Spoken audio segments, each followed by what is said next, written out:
Dr. Amelia Chen stood before the imposing crystalline structure, her heart racing with a mixture of excitement and trepidation. The alien vessel had descended upon Earth just 3 days ago, landing in the vast expanse of the Gobi Desert. Its arrival had sent shockwaves through human civilization, igniting a frenzy of speculation, fear, and wonder. As the world's leading xenolinguist, Amelia had been summoned immediately. Her life's work had been theoretical until now, decoding potential alien languages, creating models for extraterrestrial communication. But today, theory would become reality. She took a deep breath, clutching her tablet tightly as she approached the shimmering entrance that had materialized moments ago. 2 UN peacekeepers flanked her, their expressions a mix of awe and apprehension. "Good luck, Dr. Chen," one of them muttered as she stepped through the threshold. The interior of the ship was a marvel of organic technology. Bioluminescent patterns pulsed along the walls, creating an ethereal atmosphere. Amelia's scientific mind raced, trying to catalog every detail. Suddenly, a figure emerged from the shadows. Tall and lithe, with iridescent skin that seemed to shift colors with each movement, the alien regarded Amelia with what she could only assume was curiosity. Its head was elongated with no discernible eyes, but rather a series of sensory pits that quivered slightly. Amelia's breath caught in her throat. This was the moment she had prepared for her entire life. "Hello," she said softly, raising her hand in a gesture of peace. "I am Amelia Chen, representing Earth. We welcome you." The alien tilted its head, emitting a series of clicks and whistles that reverberated through the chamber. Amelia quickly activated her tablet, which began recording and analyzing the sounds. Over the next few hours, Amelia worked tirelessly, using every technique at her disposal to establish a baseline for communication. She used visual aids, mathematical sequences, and even simple drawings to convey meaning. The alien, which she had mentally dubbed Lyra after the constellation, seemed equally determined to bridge the gap. It manipulated the bioluminescent patterns on the walls, creating complex geometric shapes that Amelia suspected were a form of written language. As the day wore on, Amelia began to notice patterns in Lyra's vocalizations. Certain clicks seemed to correspond to objects, while whistles appeared to denote actions.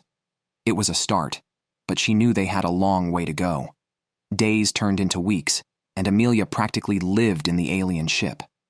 She slept in a makeshift quarters just outside the entrance, unwilling to waste a moment. The world watched with bated breath as snippets of her progress were released to the public.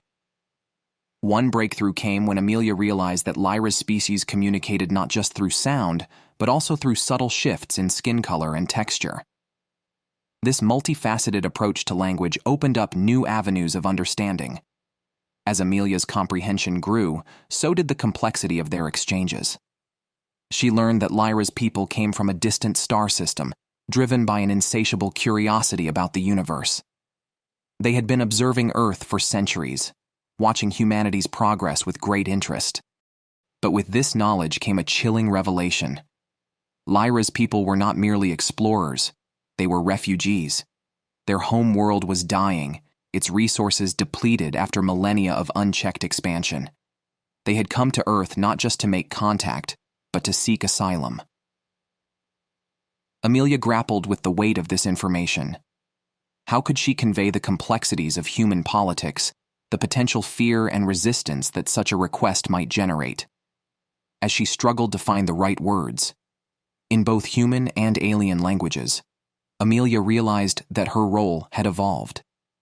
She was no longer just a translator. She had become an ambassador, a bridge between two species whose future now intertwined.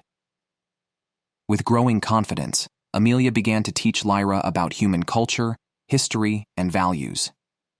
In return, Lyra shared insights into their advanced technology, particularly in the fields of sustainable energy and environmental restoration, knowledge that could prove invaluable to Earth's own ecological challenges. As news of the aliens' request for asylum leaked to the press, the world erupted in debate. Some saw the potential for a great leap forward in human development, while others feared the implications of sharing the planet with an advanced alien species. Amelia found herself at the center of a global controversy. She gave interviews, wrote articles, and tirelessly advocated for open-mindedness and cooperation. Her unique position as the primary communicator with the aliens made her words carry immense weight. Months passed, and gradually, a plan began to take shape. A proposal was put forth for a limited settlement of Lyra's people in a remote area where they could work alongside human scientists to address global challenges while slowly integrating into Earth society. The day of the UN vote arrived.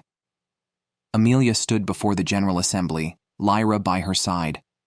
As she prepared to address the leaders of the world, she reflected on the incredible journey that had led her to this moment. "Distinguished representatives," she began, her voice steady despite her nerves. "We stand at a crossroads in human history. Before us is an opportunity not just to extend a hand of friendship to another species, but to forge a partnership that could secure the future of both our peoples." As Amelia spoke, Lyra's skin shimmered with patterns that the alien had taught her represented hope and unity. The effect was mesmerizing, and Amelia could see the impact it had on the assembled dignitaries. "The challenges we face, climate change, resource depletion, conflict, are not unique to humanity," Amelia continued. "Our new friends have faced these same trials and have developed solutions that could transform our world. In return, we can offer them a home, a chance to rebuild, and the rich tapestry of human culture." She went on to outline the proposal, emphasizing the safeguards and mutual benefits.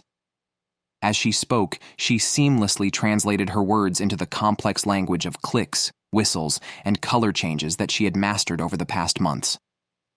When she finished, there was a moment of profound silence.